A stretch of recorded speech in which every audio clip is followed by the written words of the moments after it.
Hello and welcome back to the course of Fundamental of Electronics and Electrical Engineering. The topic that I am going to discuss in this video lecture is phasor representation of alternating quantity.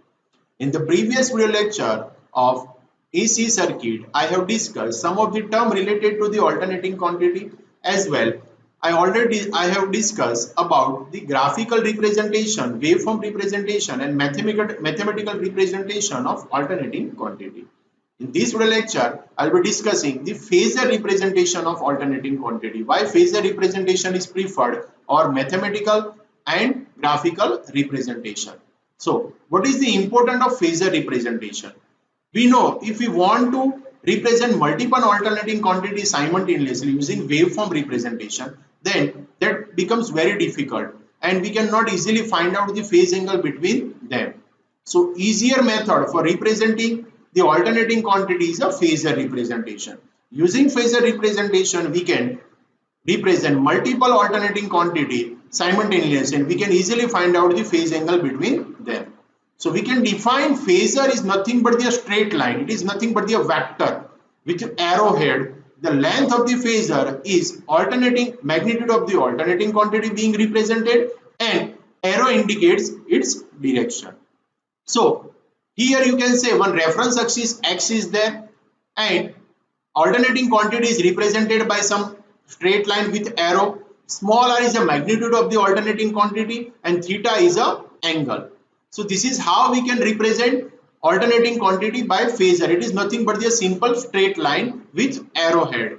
We can also represent the multiple quantities simultaneously very easily using phasor representation. Now, if length of the phasor is the magnitude of the sinusoidal quantity and its angular velocity is omega and it is rotating in the anti-clockwise direction in the space, then at any given angle theta, its projection on the y-axis gives instantaneous value of the sinusoidal quantity at that angle.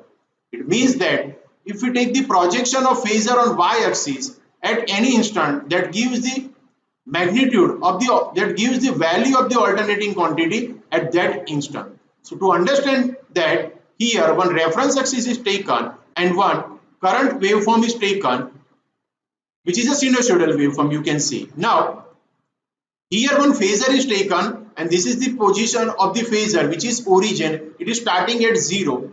Now phasor is represented by some length OA. Now if we take the projection of OA at this particular angle, that is theta is equal to 0, it gives the value of the phasor.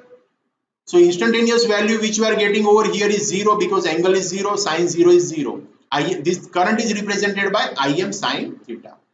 Now if phasor is start to rotate in anti-clockwise direction, so now it is reaching at point B after certain angle theta. Now if we take the projection of B over here, OB over here, so it will give the value of alternating quantity at that instant.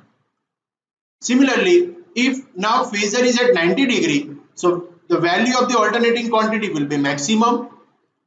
If phasor at point D, so value of the alternating quantity will be here.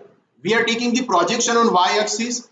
Now if phasor is rotated 180 degrees, so sine 180 is 0, so value of alternating quantity will be 0. Similarly, if phasor is start to rotate in anti-clockwise direction and if suppose it is reaching at point G, so value of the alternating quantity will be maximum but it will be negative. Now and if finally the phasor completes one rotation and it reaches to point A once again, then again the value of the alternating quantity will be 0. So phasor completes its rotation in the same time as current completes in its one cycle. This is the condition and then we will be having the graph. So the condition for phasor representation of alternating quantity is that phasor should complete its one rotation in the same time as current completes its one cycle and phasor should be rotating in anti-clockwise direction. Now let us see how we can represent three different alternating quantity using phasor. So here we can say it is given by E is equal to Em sine theta. E2 is equal to EM2 sine theta minus phi 1 and E3 is EM3 sine theta plus phi 2.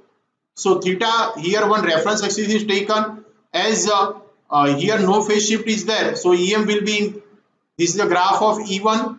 Now E2 is lagging behind E1 by some angle phi 1. So this is the graph of E2, and E3 is lagging behind. E3 is leading the E1 by some angle phi 2. So this will be phi 2, the graph of E3. So here we can say the job becomes difficult whenever we are representing the multiple alternating quantities simultaneously. Now the same thing can be easily represented in terms of phasor. Now as there is a no phase angle for E1, so this will be the phasor representation of E1 straight line. Now this is the magnitude of E2. This is nothing but the EM2. Now which is lagging behind some E1 by some angle phi 1. So it will be drawn in this direction. And E3 is leading E1 by some angle phi 2. So E3 will be in this direction. So this is nothing but the phi 2. So this is how we can represent multiple alternating quantity using phasor. Now mathematical representation of phasor. How we can mathematically represent the phasor? Phasor is I is equal to Im sine omega t plus theta. So it can be resolved into two components, Im cos theta and Im sine theta, which is the active and reactive components of the phasor. Now phasor can be represented mathematically by four ways. Rectangular coordinate system, that is given by I is equal to x plus jy.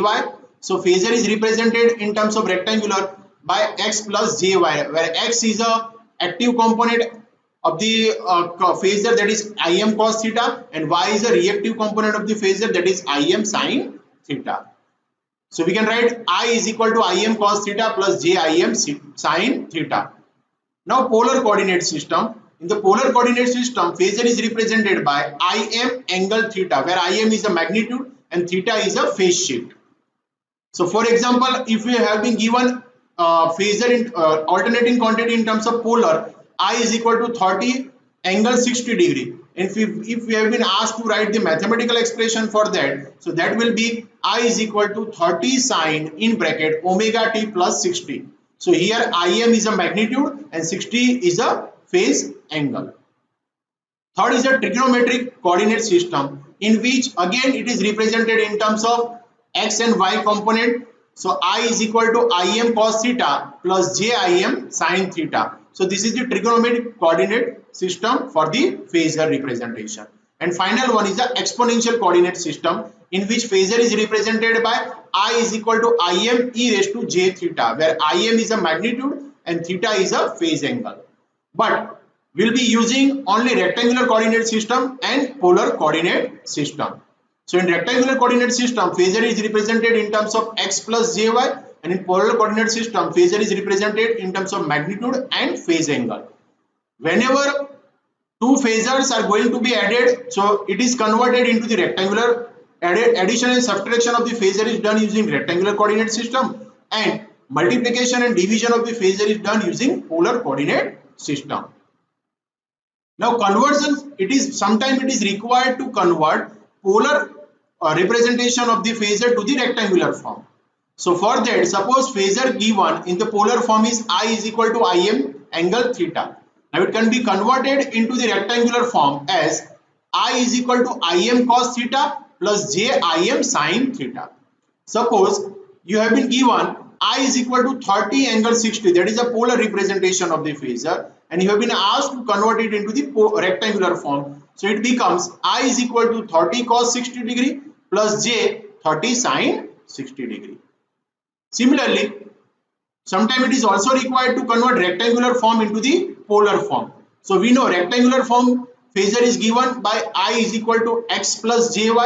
Now it can be converted into the polar form as I is equal to r angle theta. We know polar, in polar it is represented by magnitude and phase, where r is equal to square root of x square plus y square, and theta is equal to tan inverse y by x. So this is how we can convert rectangular form into the polar form.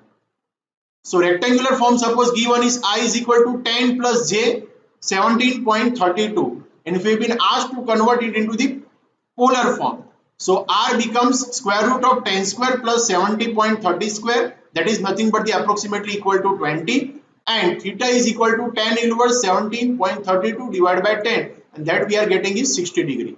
So our final answer becomes I is equal to 20 angle 60, where 20 is a magnitude and 60 is a phase angle. So this is how we can convert rectangular form to polar form and polar form to rectangular form. Now sometimes is also required addition and subtraction of the two alternating quantity. So it is necessary in AC analysis to add or subtract two or more alternating quantity with the same frequency, because addition and subtraction is possible when the alternating quantity is having same frequency but different amplitude and phases.